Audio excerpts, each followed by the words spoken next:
So, this is my first video blog on ever that I've ever made. Actually, it's not. I made some test other videos, but this is the first one where I'm trying to make a clean cut of it. So, what is this? This is my video blog, and I'm going to try and create a YouTube channel here. And the topic is, and the name of the channel is Wanderlust Forrest Fenn's Gold. So, what does that mean, and what is this about, Forrest Fenn's Gold? First, I just want to talk a little bit about me. I've been looking and on the Forrest Fenn hunt for at least, it's getting on third year, and I've been on a lot of boards and threads and Reddit. I've left comments and I've had different usernames, and I won't divulge those right now.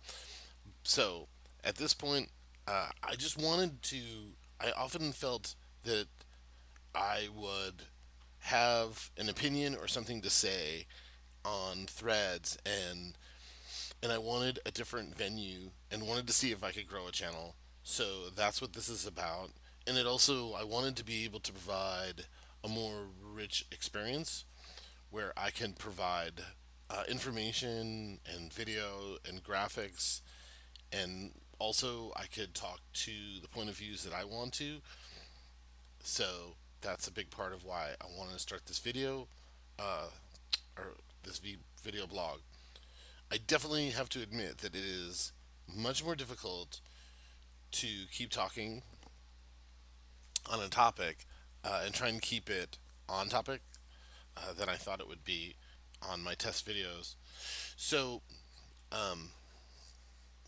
I don't have a video camera. I don't have a camera, and I'm looking to purchase one. I was kind of stunned by the price of GoPros, even the least expensive one. But that is definitely kind of my goal, is to get a really good, a decent, like a GoPro, so that not only can I film myself for video blogs, but also I want to use that when I go out this summer and go put boots on the ground and just do traveling and be able to capture that on video. I think there's dozens of topics that I can break off on just from the few things that start coming off the top of my head. I think so. I want to dig into all those different things, but I want to stay on kind of this opening topic of Wanderlust and the thrill of the chase and Forrest Fenn's Gold. So let's see here. So what is? I just thought it was interesting, an interesting name, and I had been looking for a name, for a unique name for my channel and my YouTube channel, and I came across this name, and I know it's been used in other things, but it kind of fit and what I felt about the chase, and that is the word wanderlust. And if you look it up in the dictionary, kind of the barest, simple definition of wanderlust is, let's see if I can make this smaller, a strong desire to travel. I think that anybody who's ever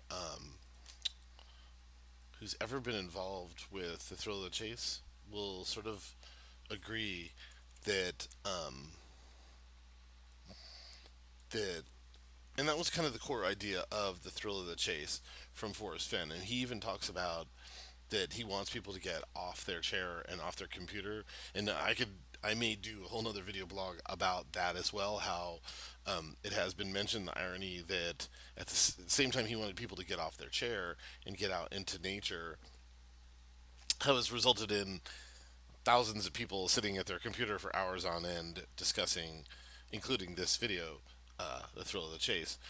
This is another definition. Wanderlust is a strong desire to wander or travel and explore the world. And I think maybe that's, the the Forrest Fenn's book, you know,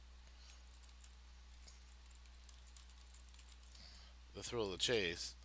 I think really what he may have been in his book and also Too Far to Walk, is trying to tell people about this des- desire to experience nature and get out in the world. I also think another interesting thing I found about Wanderlust was Robert Louis Stevenson, who's a famous writer. I think he also wrote several other books. But in a book he wrote called Travels with a Donkey, he wrote, "I travel not to go anywhere, but to go. I travel for travel's sake. The great affair is to move."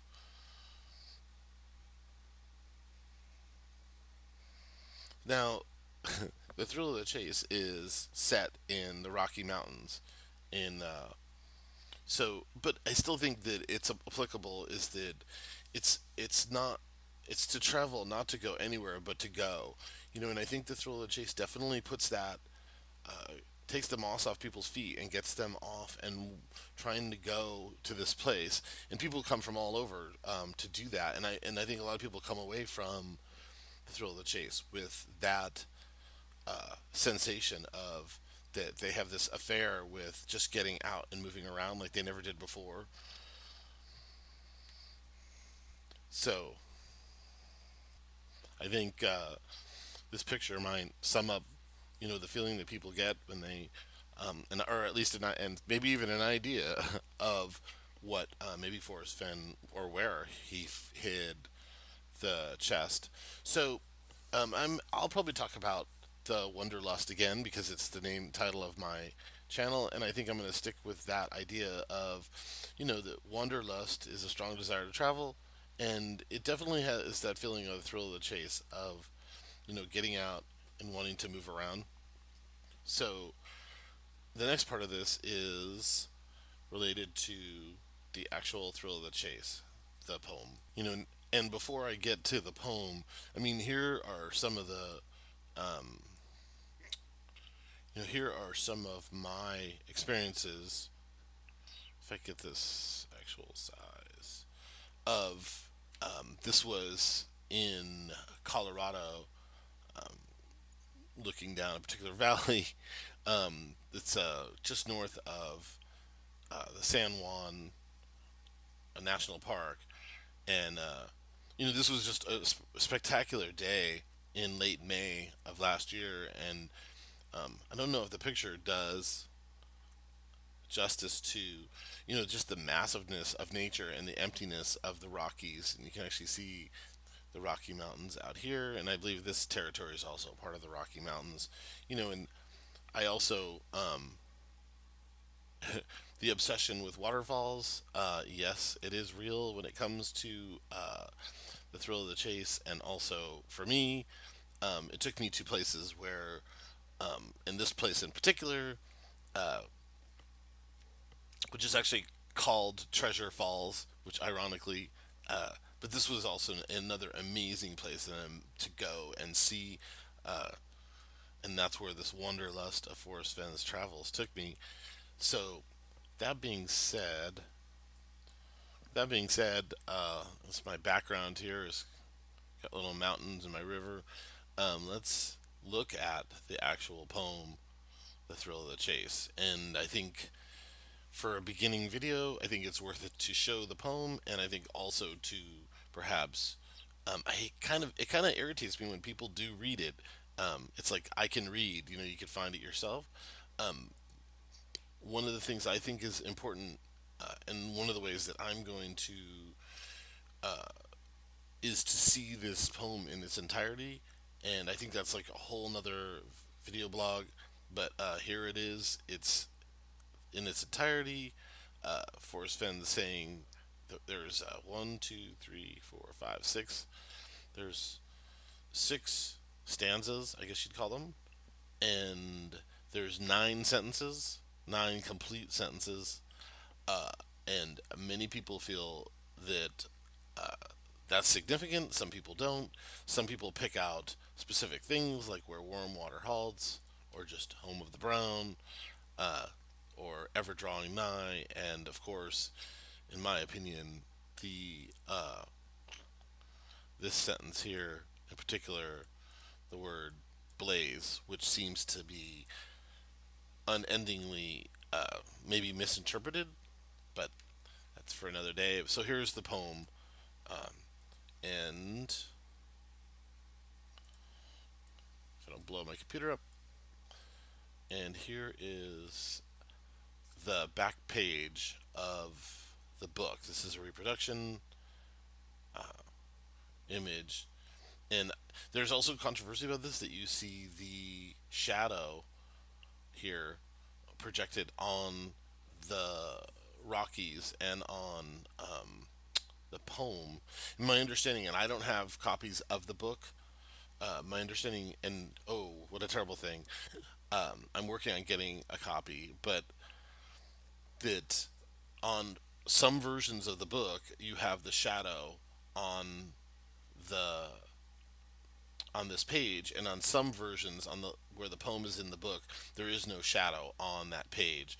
So here is one of the versions, and you see the map as it is in the book, or in some of the versions of the book.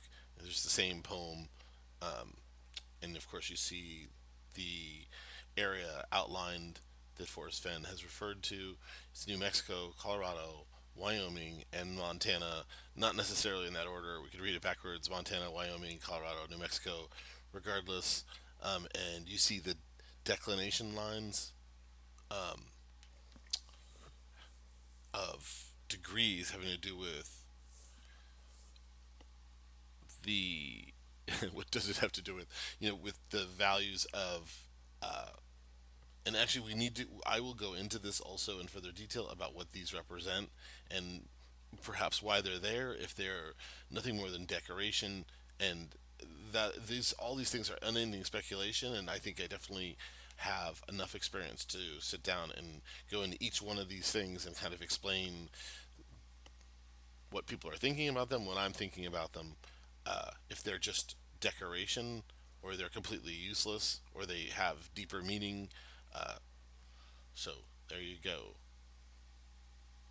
So I'm gonna end my last video, or my first video, my first video here, with my Wanderlust Forrest Fenn's Gold YouTube video blog with reading the poem. Okay, so as I've gone alone in there, and with my treasures bold, I can keep my secrets where, and hint of riches new and old. Begin it where warm waters halt, and take it in the canyon down. Not far, but too far to walk. Put in below the home of Brown. From there, it's no place for the meek. The end is ever drawing nigh. There'll be no paddle up your creek, just heavy loads and water high. If you've been wise and found the blaze, look quickly down, your quest to cease. But tarry scant with marvel gaze, just take the chest and go in peace. So why is it that I must go and leave my trove for all to seek? The answer I already know. I've done it tired, and now I'm weak. So hear me all and listen good. Your effort will be worth the cold if you are brave and in the wood. I give you title to the gold. So I think that one of the four things that Forrest Fenn has said over and over is to read his poem over and over. Many people have and will, depending on how you read it. It brings up many thoughts and ideas right away, and after 2.5, 3 years, it still baffles me what this means. And anyways, on this channel, I'm gonna try and discuss and dig into that in a myriad of different ways. So thanks for watching, and I will have hopefully another video coming up soon, and I'm going to literally take my own video here and start digging into even the topics I just discussed here. And again, it's Wanderlust. Forrest Fenn's Gold, and hopefully you enjoyed the video and you'll come back. And while you're at it, make sure you subscribe to my channel and also like me. So, thank you. Y'all can two-step alongs out there. Shiloh is often seen and heard. Speeds off the street like a Tom T tune.